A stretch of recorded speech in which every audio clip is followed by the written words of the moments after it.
Cutting कर लो, cutting कर लो, ठीक है।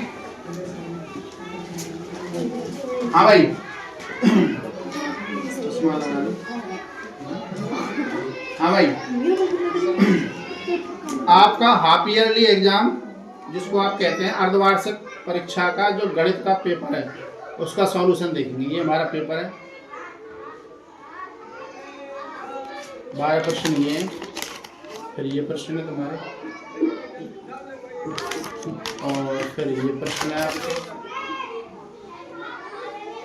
और फिर आपके ये प्रश्न है, ठीक है ना।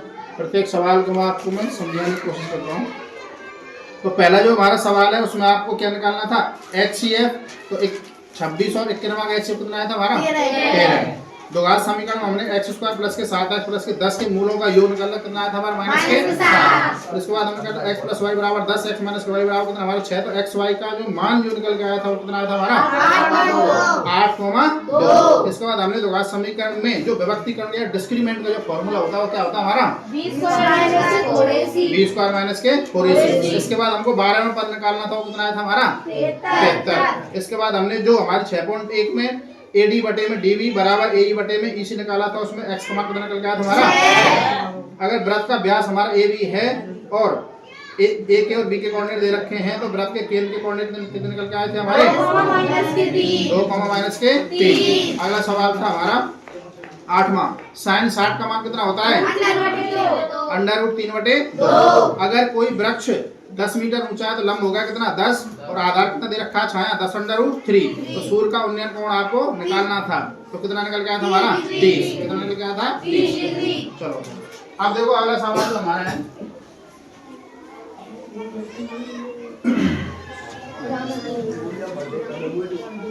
हाँ भाई,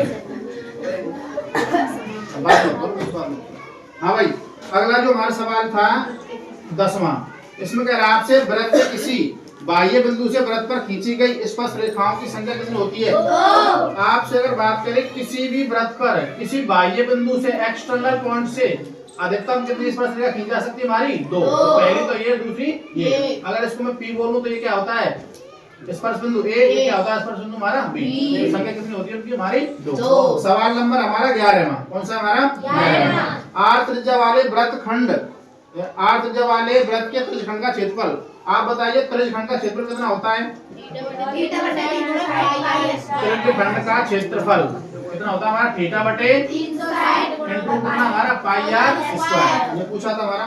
अगला सवाल हमारा 3 सेंटीमीटर त्रिज्या वाले गोले का आयतन, आपसे कह रहा है वो आपको R का मान कितना दे रखा है 3 सेंटीमीटर, कितना दे रखा है 3 सेंटीमीटर। और आप बताइए गोले के आयतन का सूत्र क्या होता है। गोले का आयतन का सूत्र क्या होता है हमारा 4/3 πr³। तो मान धरेंगे 4/3, पाई का मान कितना होता है 22/7। R का मान कितना दे रखा है आपको 3 × 3 × 3। एक 3 से 1 3 कट गया हमारा, और 22 कितने होते हैं हमारे 88 गुणा 3 कितने हमारे 9 बटे कितना हमारा 7। तो कितना हो जाएगा 8 × 7 = 9 × 8 = 72, और 9 × 8 = 72 और 7 कितने होते हैं हमारे कितने होते हैं हमारे पाई में निकालना है मान, किसमें निकालना है पाई में। तो और शॉर्ट हो जाएगा तुम्हारा। तो 4/3 हमारा ऐसा कैसा पाई का मान रखना है, कितना रखना पाई रखना गुणा R का मान कितना हमारा 3 × 3 × 3। एक 3 से 1 3 कट गया हमारा, तो 3 के 9 9 से कितने होते हैं 36। क्या हो जाएगा हमारा 36 पाई आंसर आ जाएगा, ठीक है ना। अगर ये आपको देता सेंटीमीटर दे रखा है क्या लिखेंगे इसको घन सेंटीमीटर, क्या लिखेंगे घन सेंटीमीटर। सवाल नंबर हमारा अगला है कौन सा, इसमें दे रखा बेलन के वक्रपृष्ठीय क्षेत्रफल ज्ञात करने का सूत्र। तो बेलन का वक्रपृष्ठीय क्षेत्रफल का सूत्र क्या होता है। बेलन का वक्रपृष्ठीय क्षेत्रफल कितना होता है हमारा बताओ 2πr/h। अगला सवाल था हमारा एक पासे को फेंकने पर 6 अंक आने की प्रायिकता, बताइए कितने 6 अंक आते हैं, बताइए कितने आते हैं 6 कितनी बार आता है, एक बार आता है ना, तो कितना हो जाएगा 1/6। अगला सवाल है हमारा कौन सा 15वां, कौन सा हमारा 15वां। इसमें कह रहा है आपसे वो 3 5 7 9 11 13 15 का माध्य होगा। तो आपको माध्य निकालने का करोगे सबको जोड़ेंगे 3 + के 5 + के 7 + के 9 + के कितने हमारे 11। बटे कितना कर देंगे, जितनी संख्या दे रखी है आप 1 2 3 इस बार 13 भी है, तुम्हारा 15 भी है ना, तो कितने हो जाएंगे 1 2 3 4 5 6 7, 7 का भाग देंगे कितने करके आएगा हमारा बताओ, जोड़ेंगे तो ये आएगा तुम्हारे कितने आएगा 9।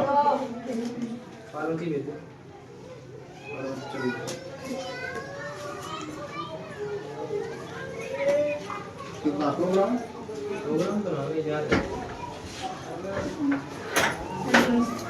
इन सबको जोड़ेंगे कितने कर गए हमारे 63 और 7 नाम कितने होते हैं 63।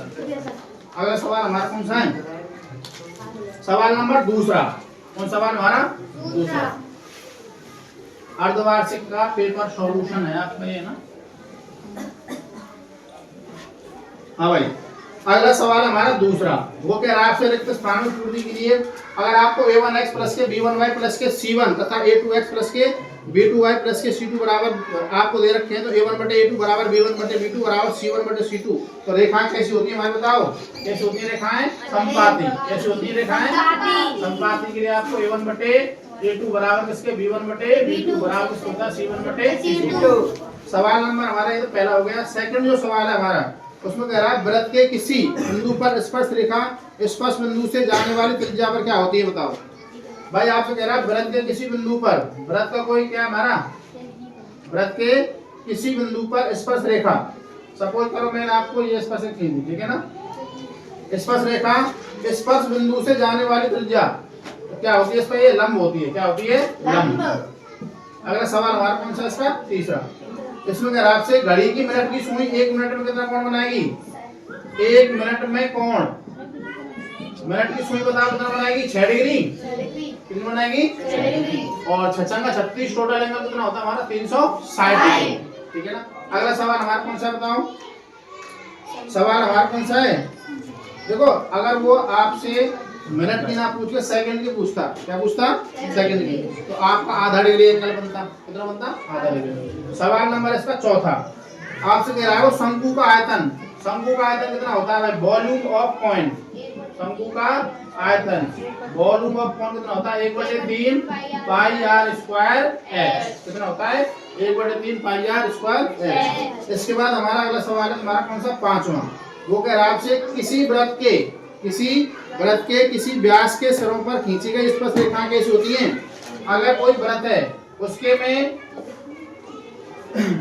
किसी वृत्त के किसी व्यास सपोज करो मैंने ये खींच लिया, ठीक है ना, उसके श्रेणी पर स्पर्श रेखा खींचूं तो क्या होती है आपस में समांतर, कैसे होती है समांतर। भाई व्यास के अगर सिरों पर खींचूंगा तो रेखा कैसी होगी हमारी समांतर। अगला सवाल हमारा 3 गुणा माध्यक, यानी कि ये सवाल आपको ध्यान से देखना, 3 गुणा जो माध्यक होता है, 3 गुणा जो माध्यक होता है वो होता है हमारा बहुलक प्लस किसके हमारे 2 इंटू किसके हमारे माध्य के, 2 इंटू किसके माध्य के। ये आपको ध्यान में रखना है, कुछ भी दे देता है तो आप आपस में निकाल सकते हो। अगला सवाल हमारा कौन सा तीसरे सवाल में आपको 3825 के अभाज्य गुणनखंड करने हैं। क्या करने हैं, अभाज्य गुणनखंड या प्राइम फैक्टराइजेशन करना है आपको 3825 की। हाँ भाई, तीसरे का जो पहला सवाल है 3825 लिखेंगे और इसमें किसका भाग देंगे, सबसे पहले देखो जोड़ लो, पहले 7 हो रहे हैं, 7 और 8 कितने होते हैं, 7 और 14 15, 15 3 18, इसके बाद 3 का भाग जाएगा।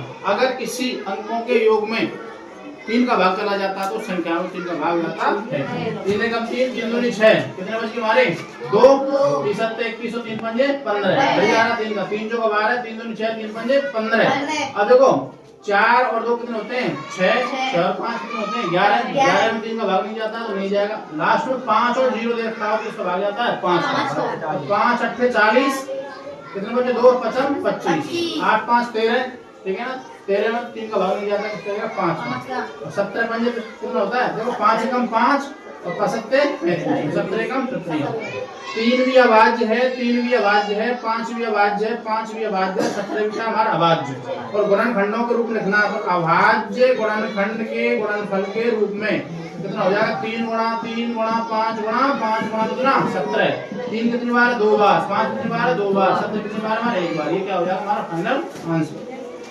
सवाल नंबर हमारा कौन सा है अगला, द्विघात समीकरण याद कीजिए, मूलों का योग और मूलों का गुणनफल दे रखा है। देखो भाई आप मुझे बताइए द्विघात समीकरण बनाने के लिए क्या सूत्र होता है? एक्स स्क्वायर माइनस के अल्फा प्लस बीटा इंटू क्या होता है एक्स, और इन प्लस में क्या होता है हमारा अल्फा गुणा बीटा, ठीक है ना। तो आपको मूलों का योग कितना दे रखा है आपको बताओ? माइनस के 3, तो माइनस के 3 इंटू कितना हमारा एक्स और अल्फा इंटू बीटा का मान दे रखा है आपको 2, तो कितना हो जाएगा देखो x square minus minus plus 3x plus के 2 बराबर कितना हमारा 0। ये आपको क्या हो जाएगा द्विघात समीकरण बनके तैयार। अगला सवाल हमारा तीसरा, एपी आपको दे रखी है, कौन सा पद 78 होगा? एपी आपको दे रखी है 3, उसके बाद 8, उसके बाद 13, उसके बाद 18 डॉट डॉट डॉट का कौन सा पद, का कौन सा पद कितना है हमारा 78 है। तो भाई साहब देखो आपको 78 है, यानी कि एन का मान दे रखा है, ए का मान ये दे रखा है, डी का मान आप जानते ही हो। तो आप बताइए एन बराबर क्या होता है हमारा ए प्लस एन माइनस 1 इंटू कितना डी।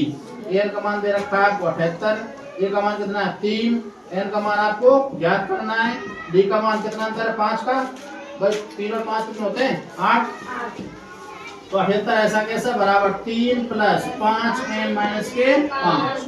अब भाई साहब मैं कुछ नहीं कर रहा हूँ, देखो इन सबको धर ले जा रहा हूँ, तो सीधा 5 एन बराबर 78, और देखो यहाँ पे कितने हमारे माइनस के तो 3 है और प्लस कितने हमारे, तो देखो मैंने जो 5 एन है ये ऑलरेडी यहीं पे माना है पक्षांतर करने की बजाय, तो इनको इधर ले जाऊंगा, ये प्लस का 5 हो जाएगा, माइनस कितना हो जाएगा हमारा 3।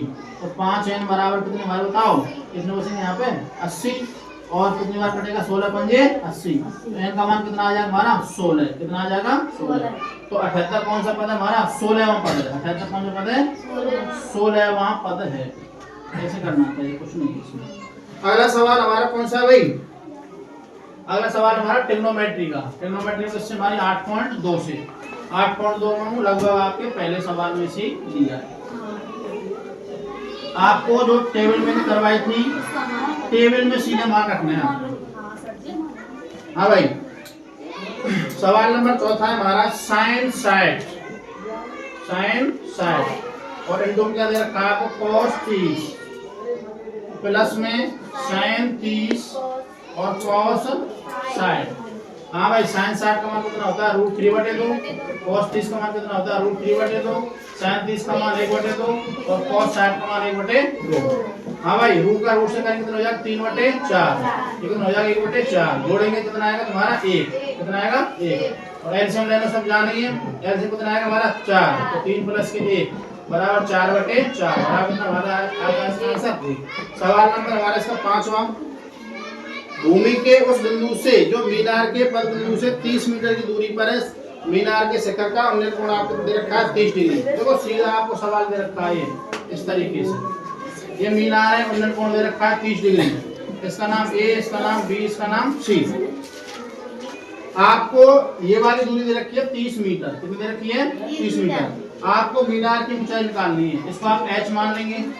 माना मीनार की ऊंचाई कितनी मान लिया, हम बताओ h मीटर। तो आप जानते हैं, हम जानते हैं कि s लिखना थोड़ा सा ना, हम जानते हैं कि tan 30 बराबर कितना हो जाएगा h/30। तो tan 30 का मान कितना होता है हमारा 1/√3 बराबर h/ कितना हमारा 30, बस गुणा करेंगे तो h बराबर सीधा हो जाएगा 30/√3, परमेकरण करेंगे तो √3/√3, ये कितना हो जाएगा 30√3 बटे कितना 3, ये देखो कितना 10 कितना आ गया 10√3। ये आपका क्या आ गया मीटर में आंसर। इसके बाद जो हमारा सवाल नंबर कौन सा है हमारा अगला, इसमें क्या कह रहा आपसे वो चौथे सवाल में पढ़ो भाई सभी ना।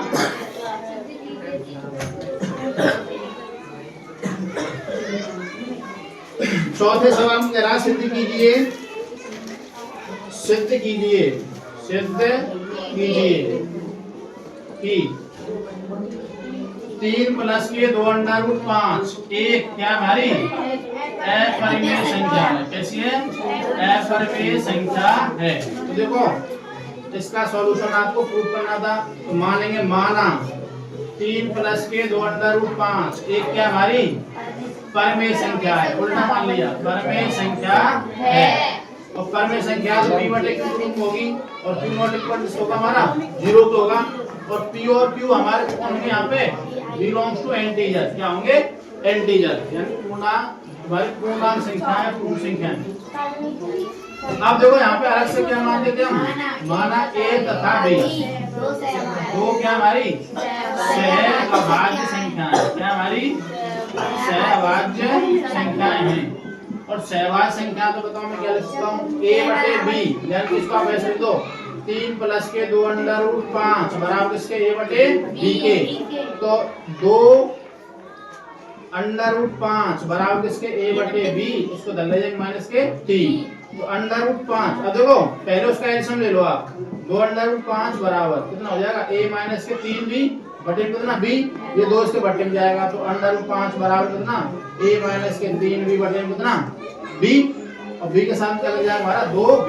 तो ये क्या हमारी परमेय संख्या है, क्या हमारी परमेय संख्या है। ये कैसी हमारी अपरमेय, कैसी है अपरमेय, और परमेय अपरमेय बराबर नहीं होती है।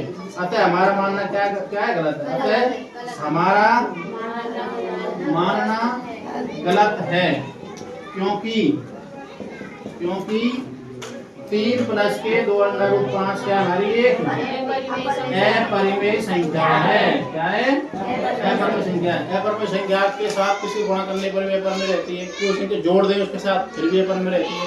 समझ में आता है भाई, तुम पर मैं 5 किलो वजन धर दूं और फिर तुम 5 किलो वजन ले भी लो, लगता तुम ज्यादा पहरा दूं कम पहरा दूं तुम रहेंगे तो वही नहीं समझे। अगर सपोज करो मैंने अंजलि को 5 किलो बादाम दे दी तो अभी तो अंजलि रहेगी है, इसका नाम विशाखा हो जाएगा। यानी कि किसी भी अपरिमेय संख्या के साथ कोई संख्या गुणा करने पर जोड़ने पर वो अपरिमेय ही रहती है। हाँ भाई अगला सवाल तुम्हारे सामने स्क्रीन पर क्या कह रहा भाई आपसे बताइए। 5वें में x² माइनस के 2x माइनस के 8 के शून्य ज्ञात करने और उनके बीच में जांच करनी है आपको। तो क्या करना दोनों x² इनका गुणा करना था ना, x² देखो 1 गुणा -8 करके कितना आ जाएगा माइनस के 8 और 4 गुणा 2 करते कितना आता है 8, लेकिन इसको ले रहा हूँ माइनस में, तो माइनस के 4x और प्लस के 2x होते हैं हमारे माइनस के 2x, तो कितना हो जाएगा x² माइनस के 4x और प्लस के 2x माइनस के 8 बराबर कितना 0। x कॉमन तो x माइनस के 4 प्लस का 2 कॉमन x माइनस के 4 बराबर कितना 0। ये दोनों समान आ गए, x प्लस के 2 और x माइनस के 4 बराबर कितना हमारा 0, तो x बराबर माइनस का 2 और x बराबर कितना हमारा प्लस का 4। तो ये तो अल्फा का मान आ गया, किसका मान आ गया बीटा। अब क्या करेंगे इसकी जांच, क्या करेंगे जांच। तो बताइए अल्फा प्लस बीटा बराबर होता है माइनस के b/1 तो बताइए अल्फा प्लस बीटा का मान कितना हो जाएगा माइनस के 2 प्लस के 4 कितने होंगे हमारे 2 और b का मान कितना है हमारे पास यहाँ पे ये फॉर्म होती है ax² प्लस के bx प्लस के c बराबर कितना 0, तो कितना इसका मान माइनस के 4। अब देखो माइनस नियम का हो रहा है क्या हो जाएगा हमारे प्लस के 4 बटे b का मान कितना होता है हमारे यहाँ पे 1, तो कितना आ जाएगा हमारा b का मान है तुम्हारा यहाँ पे कितना माइनस के 2 कितना है और माइनस माइनस क्या हो जाएगा हमारा प्लस, तो ये प्लस के 2 बराबर इसके 2 के, ये हमारी LHS किसके बराबर हमारा RHS के। अब दूसरा क्या हमारा अल्फा इंटू बीटा, तो अल्फा इंटू बीटा बराबर किसको होता है c/1 के। अल्फा का मान कितना है हमारे पास, अल्फा का मान माइनस के 2 और बीटा का मान 4, तो कितना हो जाएगा माइनस के 8 और c का मान कितना है हमारे पास यहाँ पे कितना है माइनस के 8, a का मान कितना हमारे पास यहाँ पे 1, तो कितना आ जाएगा माइनस के 8 बराबर माइनस के 8। LHS बराबर इसके इसका मतलब क्या जांच हमारी क्या हमारी जांच क्या हमारी सत्य है, कैसी है सत्य। इस तरीके से सवाल आपको करने हैं। अगला सवाल हमारा कौन सा बताओ, कौन सी प्रश्न वाली सवाल है भाई।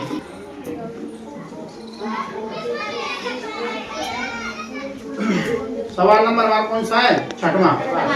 इसमें कह रहा है दो संपूरक कोणों में बड़ा कोण छोटे कोण से कितना दे रखा 18 डिग्री, तो आप बताइए संपूरक कोणों का योग कितना होता है हमारा 180। मान लेंगे माना पहला बड़ा संपूरक कोण क्या मान लेंगे बताओ x और दूसरा कितना हो जाएगा बताओ छोटा मान लेंगे कितना y। तो देखो अकॉर्डिंग टू क्वेश्चन, तो कंडीशन नंबर फर्स्ट, और कंडीशन नंबर फर्स्ट में x प्लस वाई बराबर हमारा 180, समीकरण नंबर 1, और कंडीशन नंबर हमारी सेकंड। बताओ क्या हो जाएगा, बड़ा कौन सा है x, छोटा कौन सा है y। अंदर दे रखा है आपको 18, समीकरण नंबर 2। किससे हल करेंगे आप, विलोपन से। किससे हल करेंगे, x प्लस वाई बराबर हमारा 180 और x माइनस वाई बराबर हमारा 18 है। हाँ भाई ये तो कैंसिल हो गए, तो 2x बराबर हो गया, बताओ ये जोड़ेंगे तो 8, तो ये 9 ये और 1 ये, 2 से कितनी बार कटेगा, 99 बार, तो x का मान तो आएगा 99। कितना गया। अब x का मान किसमें रखेंगे, समीकरण 1 में, और समीकरण क्या दे रखा है आपको, x प्लस के y बराबर हमारा 180, तो आप मान कितना निकालना, y बराबर 180 माइनस y का मान कितना हमारा 99, घटाएंगे कितने आएगा बताओ, कितना आएगा 81। तो हमारा बड़ा कौन कितना आ गया 99, छोटा कौन कितना आ गया हमारा 88। अगला सवाल देखेंगे भाई, अगला सवाल कौन सा है हमारा, कौन सा सवाल हमारा 7 में। 7 में प्रश्नावली का बताओ। हाँ भाई 7 में सवाल में आपको दे रखा है, उसने इस तरीके से चित्र दे रखा है, ठीक है ना, ध्यान से देखेंगे सभी।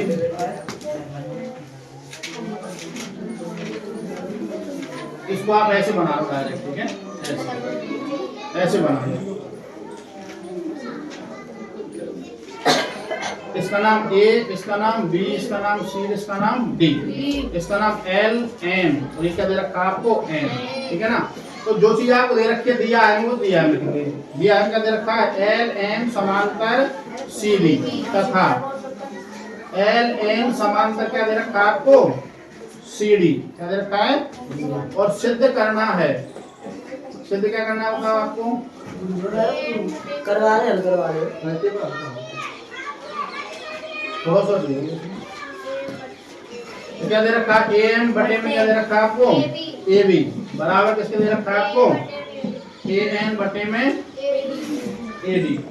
देखो AN बटे में क्या दे रखा है आपको AB, और AN बटे में क्या दे रखा है आपको AD। ये आपको प्रूव करना है, क्या करना है, प्रूव। देखो भाई पत्ते देखो, हाँ भाई सीधा बात कर रहा हूँ मैं इसमें। फिर वो ABC में आपको L, M समांतर दे रखा है किसके हमारे CD के, तो 6.1 से क्या हो जाएगा, फिर में 6.1 से क्या हो जाएगा बताओ, AM बटे में MB बराबर किसको हो जाएगा बताओ, AL बटे में LC, कितना हो जाएगा LC। इसको दे दे समीकरण नंबर 1 तथा अब मैं नाम वो ADC, क्या ले रहा हूँ ADC में कौन कौन समांतर दे रखे हैं आपको, देखो LN समांतर किससे दे रखा है, समांतर किससे दे रखा है CD की। तो बताइए आपको क्या हो जाएगा, AN बटे में ND बराबर उसके AL बटे में LC। इसको दे दे समीकरण, तो ये भी AL बटे LC, ये भी AL बटे इसका बराबर हो गए 1 व 2 से AM बटे में ND बराबर किसकी माना, AM बटे में ND, ठीक है भाई। अभी हमारा समान नहीं आया, क्या करेंगे, दोनों तरफ एक जोड़ने का, यहाँ लिख रहा हूँ, दोनों तरफ एक जोड़ने का क्या करेंगे, एक, कितना हो जाएगा AM बटे ND प्लस का 1 बराबर AN बटे में ND प्लस कितना हमारा 1। अब देखो इसमें ऐसे लिखना होगा, एलसीएम लेंगे कितना हो जाएगा AM प्लस के MB बटे कितना हो जाएगा बताओ MB, कितना हो जाएगा MB बराबर कितना हो जाएगा AM प्लस के AB बटे कितना हो जाएगा हमारा ND, कितना हो जाएगा ND।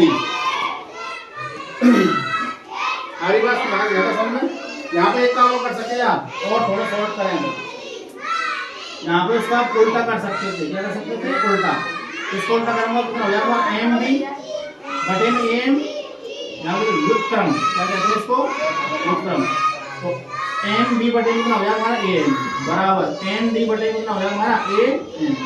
अब यहाँ पे आप A जोड़ सकते हो, A जोड़ रहा हूँ मैं, MB बटे में AM प्लस कितना हो जाएगा 1 बराबर ND बटे में कितना हमारा AN प्लस कितना हमारा 1। यहाँ पे लिख रहा हूँ भाई, ध्यान से लिखना है ना, तो ये हो जाएगा MB प्लस के AM बटे कितना हमारा ए एन बराबर एन डी प्लस के ए एम बटे कितना हमारा ए एन।